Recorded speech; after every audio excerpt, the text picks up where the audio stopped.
A partir del momento en que fuera nombrado canciller de Alemania, el 30 de enero de 1933, Hitler había empezado a materializar sus ambiciones de largo alcance.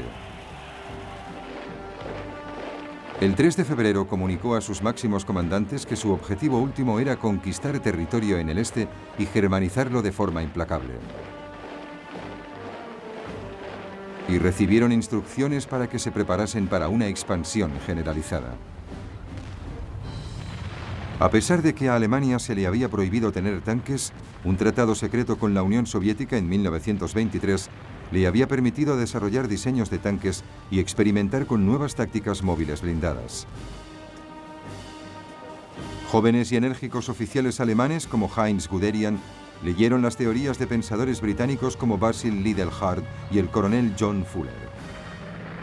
Incluso habían observado ejercicios llevados a cabo por los británicos en la década de 1920 en la llanura de Salisbury. De ahí sacaron la idea de unidades que se moviesen rápidamente, combinando tanques, artillería e infantería que pudiesen abrirse camino deprisa y penetrar profundamente en territorio enemigo. Hitler adoptó entusiasmado sus ideas. El nuevo ejército contaría con 3 divisiones Panzer. De igual modo, la nueva fuerza aérea, la Luftwaffe, bajo la dirección del que había sido un as de la aviación de combate durante la Primera Guerra Mundial, Hermann Göring, había mantenido una estructura sobre la que construirse. Durante los años en que las fuerzas aéreas habían sido oficialmente prohibidas, Alemania había mantenido su capacidad de diseñar gracias por una parte a la construcción de máquinas civiles y por otra a los clubes de aviación y de vuelo sin motor que proporcionarían una reserva potencial de tripulaciones. Hitler reveló la existencia de la Luftwaffe en marzo de 1935. Seguidamente anunció que el ejército se iba a incrementar hasta 300.000 hombres y que el reclutamiento se iba a volver a introducir. Gran Bretaña y Francia protestaron débilmente ante esta violación del Tratado de Versalles. Pero enseguida, y muy a pesar suyo, también empezaron a rearmarse progresivamente.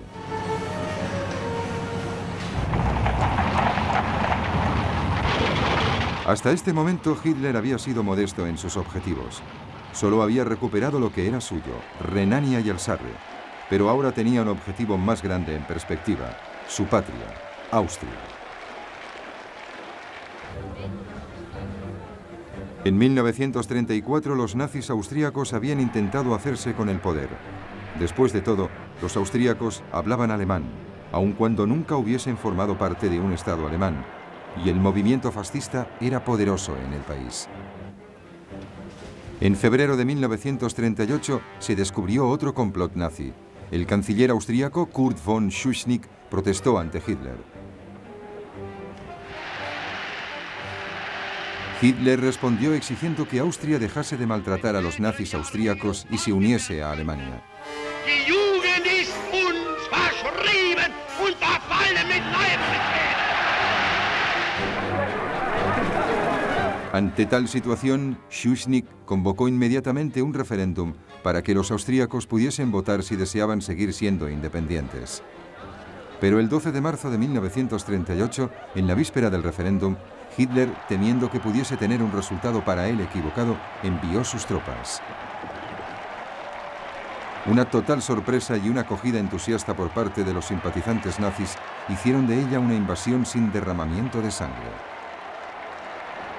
En pocas horas, Hitler anunció la incorporación de Austria al Tercer Reich. Por primera vez, una nación soberana había sido anexionada a una gran Alemania.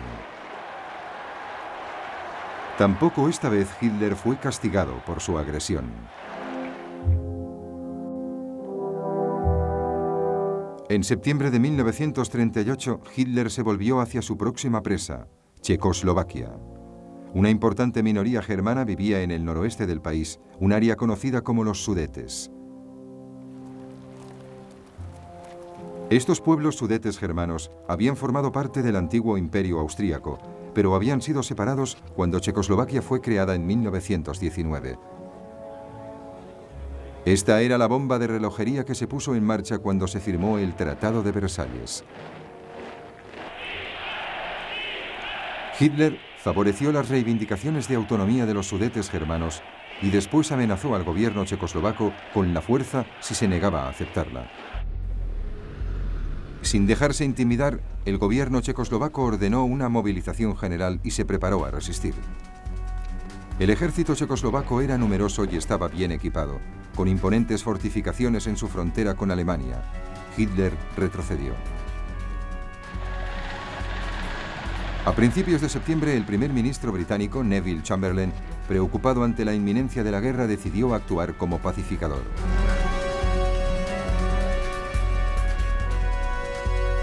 Voló para reunirse con Hitler 2 veces. El dictador nazi le aseguró que si pudiese tener los Sudetes, no haría más reclamaciones territoriales en Europa.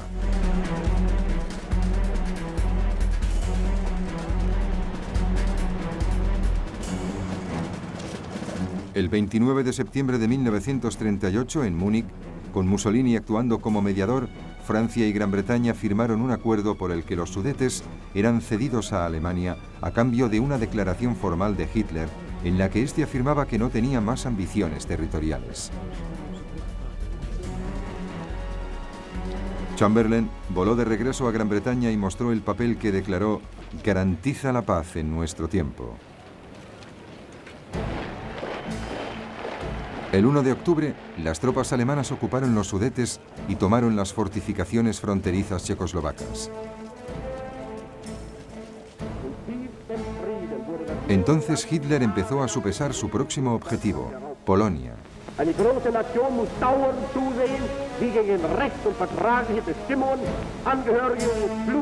Una vez más, la causa nominal era una minoría germana aislada a consecuencia del Tratado de Versalles. Hitler exigía que el puerto de Danzig volviese a estar bajo control alemán, de tal forma que Prusia Oriental pudiese estar enlazada con el resto de Alemania. Los polacos se negaron y Hitler dudó.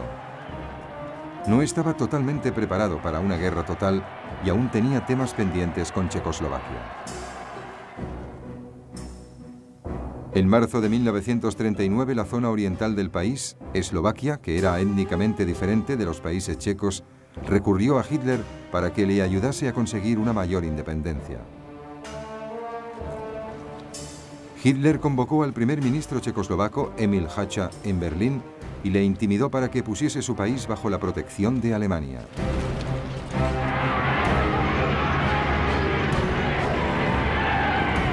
Seguidamente, las tropas alemanas entraron con paso firme en el resto de Checoslovaquia sin encontrar resistencia. La mayor parte del país fue anexionada al Reich. Eslovaquia fue declarada protectorado. Por primera vez, Hitler había confiscado un territorio no germanófono, pero de nuevo solo hubo una débil protesta por parte de Gran Bretaña y Francia. A finales de marzo volvió a repetir su exigencia de que Polonia cediese Danzig. Esta vez Francia y Gran Bretaña declararon claramente que si atacaba Polonia, declararían la guerra. Pero para entonces a Hitler ya le importaba poco lo que hiciesen. Estaba seguro de que serían unos contrincantes débiles e indecisos.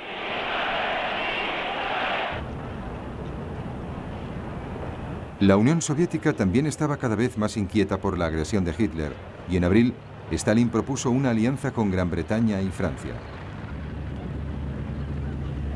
Pero las negociaciones no progresaron y finalmente Stalin perdió la esperanza y decidió que existía otra solución a la amenaza alemana.